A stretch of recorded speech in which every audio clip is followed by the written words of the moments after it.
Starting a video is not easy, and it's just like playing. It's not always easy. You get some mental blockage sometimes, anxiety, if you will, when you're speaking publicly or making a video or even grabbing your guitar and playing over a backing track, whether it's a pre-recorded backing track or with a band. It's not easy. Yet, most players put themselves in a situation of anxiety not even knowing it. This video is going to help you out deal with that in a very healthy way. It's super easy, and that's coming up.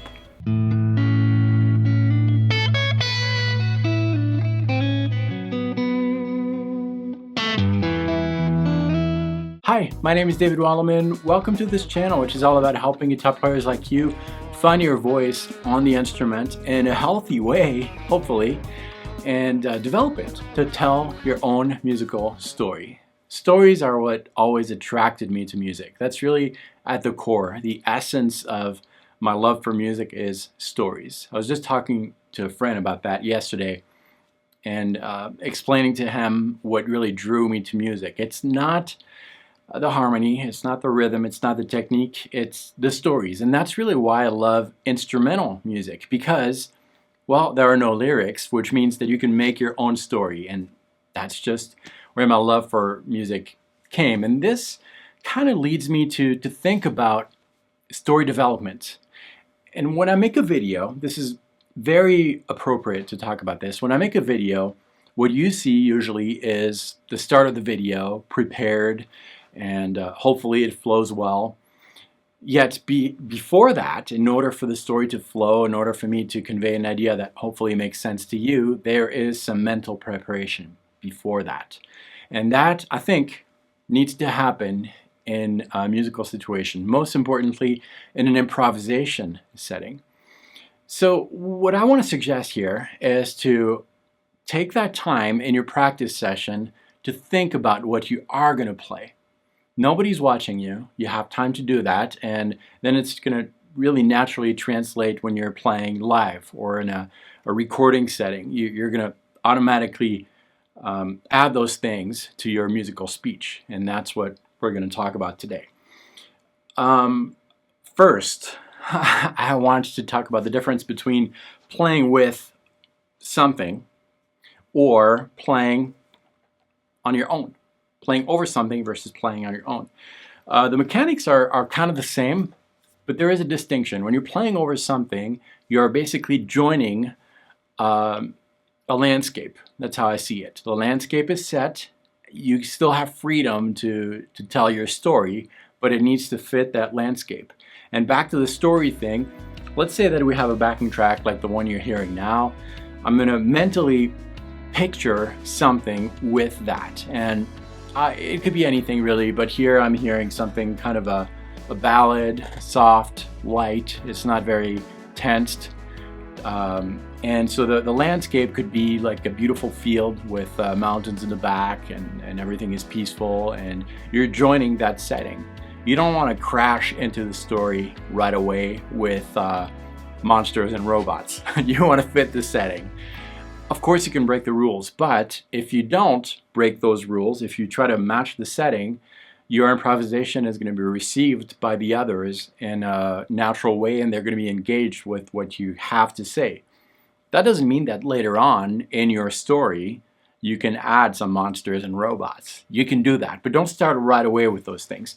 All right, so practically, how do we work on this with our instrument, with our pencil, which tells the story? You always have to remember that the story comes from inside. You're the one telling the story. This is just your pencil. You're just using this to tell your story. Again, a lot of players use this to generate the story.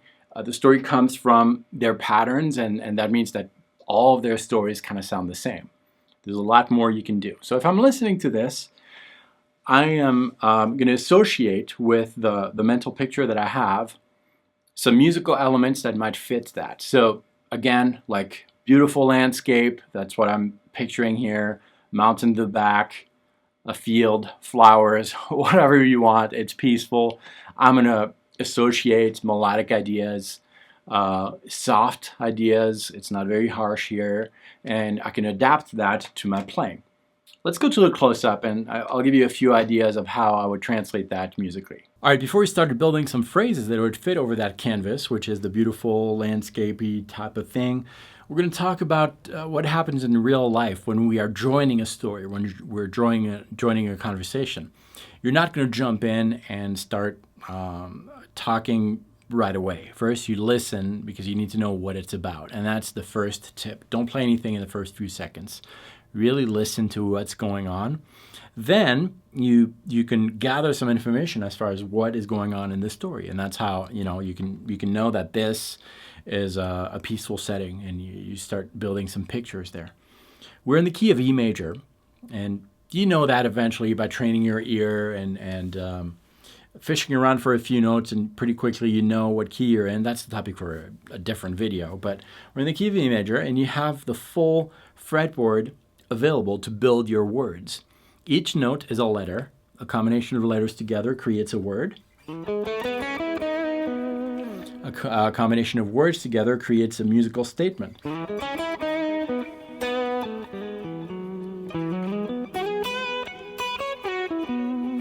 Okay? One tip that I have for you is not to start with your volume and your tone all the way up. Why? Because when it's at 10, that's the loudest you're going to speak. When you're joining a conversation, you're gathering clues, and you don't want to master that conversation. You don't want to be the one that's dominating that conversation. You want to easily blend in. So I would recommend either starting at 0 and start with some swells, if you want, or about 3/4, not all the way up, so that you still have room to make a bolder statement if you want. And build your sentences, really short sentences. You're easing in, you're testing your words against what's going on in the back.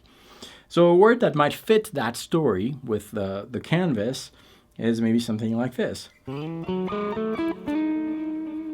Or something like this. Let's see if you can pinpoint something that is common between all these ideas.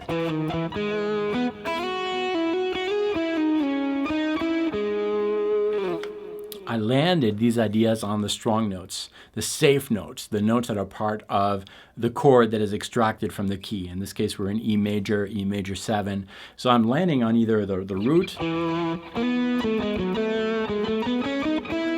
which is extremely safe, or maybe the major 3rd, or maybe the 5th, or even the major 7.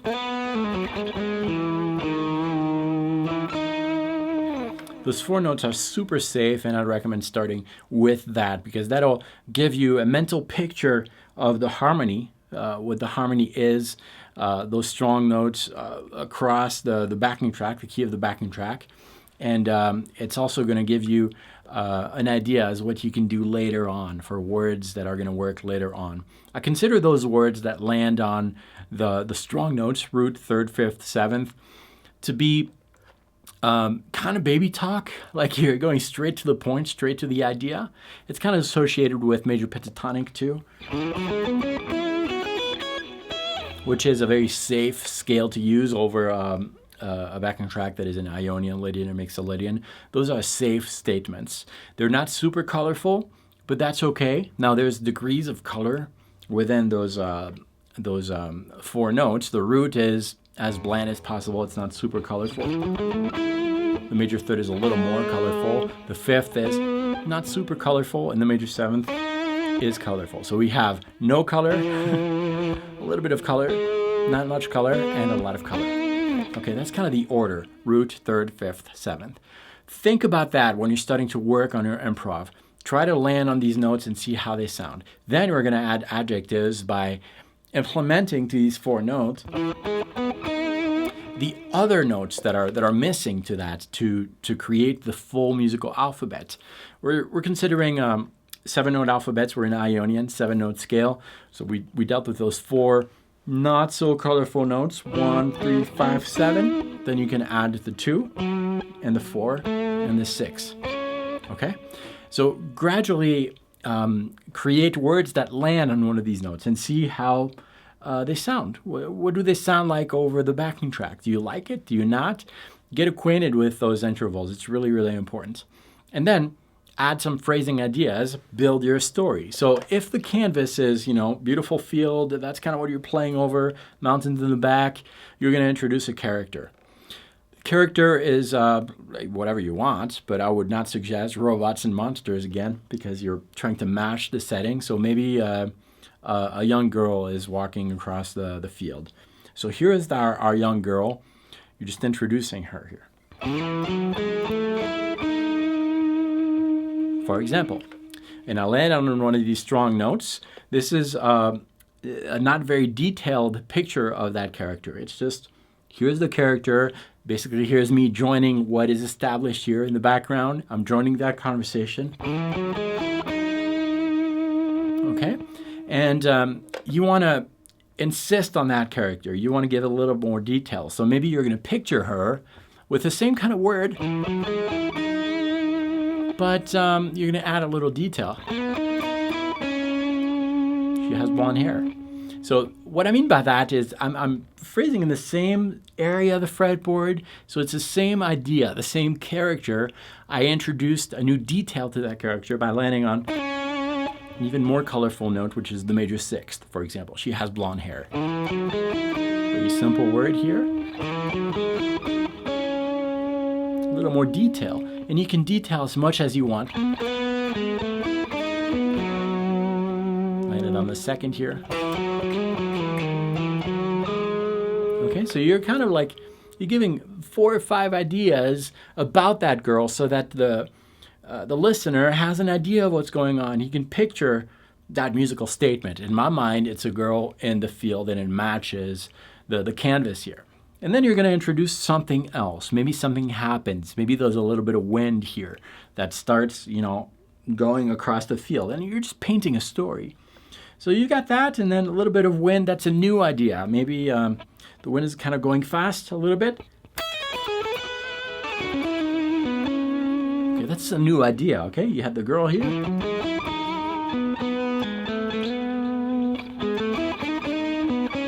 Add a little more details. Still the same idea, and then here's the new idea. That's a second idea, and then you blend both together. The girl, the wind is going in the girl's hair. So that's under the fretboard. That's describing the girl. A little bit of wind in her hair, and you're painting a story. So it's a very organic thing.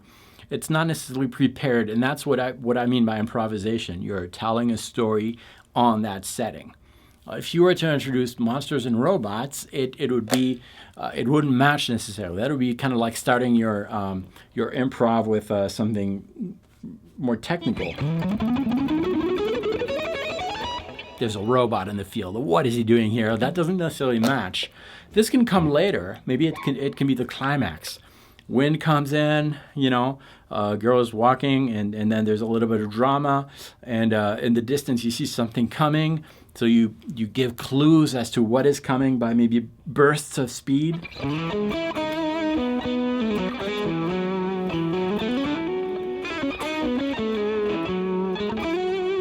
And then here's the robot.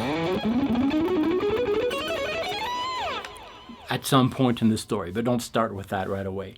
All these things are just ideas, and I strongly recommend that you give that a try on your own over any musical idea. Just build a story. It's really important. Think about how you would tell a story to a kid, apply that to your instrument, and see what comes out. All right, this lesson was a little different. I hope that you got something out of it, and I really hope that you take it to heart and try it on your own. As ridiculous as this lesson might sound, it really will make a difference in your playing. And if you incorporate those simple ideas into your own musicality, you're going to sound, I think, closer to who you should be musically. And again, the setting can be anything. It doesn't have to be this beautiful landscape, ballad type of stuff. It could be a death metal backing track, and it's going to be darker, and you're just going to try to match the musical elements. Eventually, yes, of course, you can add your own flavor to that, but really listen to what's going on.